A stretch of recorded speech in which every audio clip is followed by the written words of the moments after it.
So the article, Cubans in Milwaukee, actually reminded me about the documentary that we just watched in regards to Cuban immigration.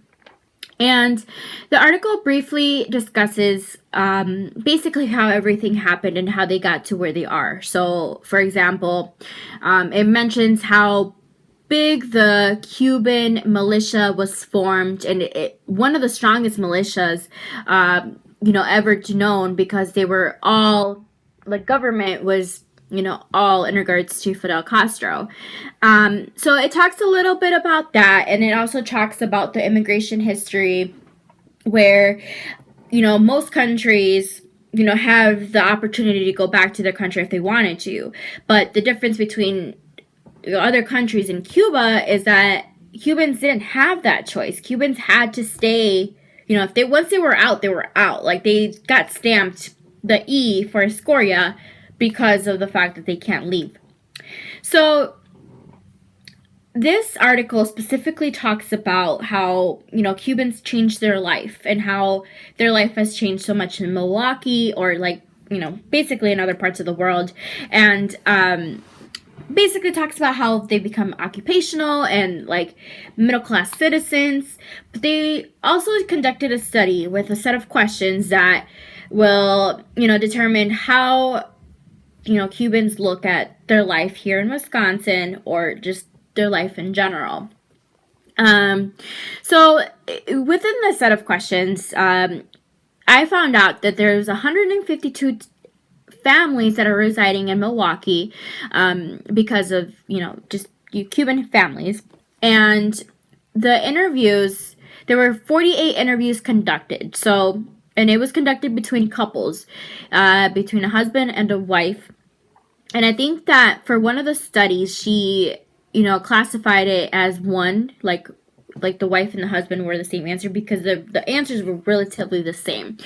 So, for example, one of the studies were, they had, like, a set of 6 questions, and one of the questions was how they felt about Wisconsin, what image they would want their children to maintain. So if they want a Cuban image or an American image. Another one was a hypothetical situation. If Castro were to regime, I wasn't sure about the word pronunciation, but basically if they were to regime Cuba, like, would they go back? Would they stay? Like, how would they feel about a certain situation?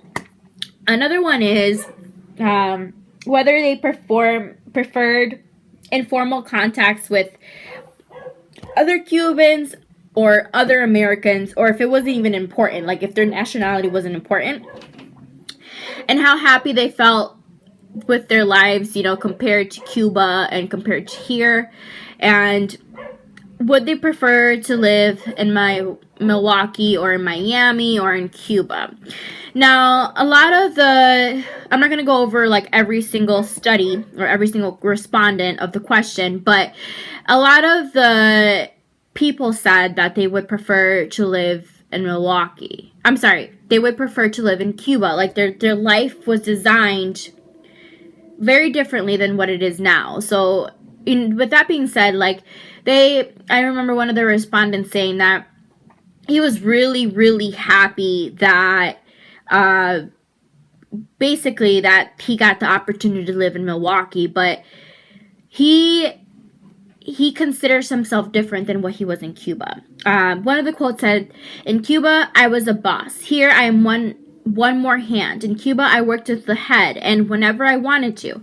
Here, I have to wake up at 6:30 to go punch the card in time in the factory." So, different lifestyles in different countries. That's obvious. Like, we are born with different types of cultural backgrounds, but for him in particularly, like, he missed the fact that, like, he had a different lifestyle in Cuba. And a lot of the Cubans actually said that, if things weren't, like, if Cuba wasn't a communist country, like, if Fidel Castro wasn't, involved, that they would happily return to Cuba. So, that it's really nice, the fact that the old beliefs that they held and the old values that they held are something that's still represented here in Milwaukee by these Cubans. So it was just really interesting to learn, and it kind of gave us a different perspective from the documentary, because these are people that are living here in Milwaukee, living so close to us, and that's how they actually feel and how they hold their beliefs.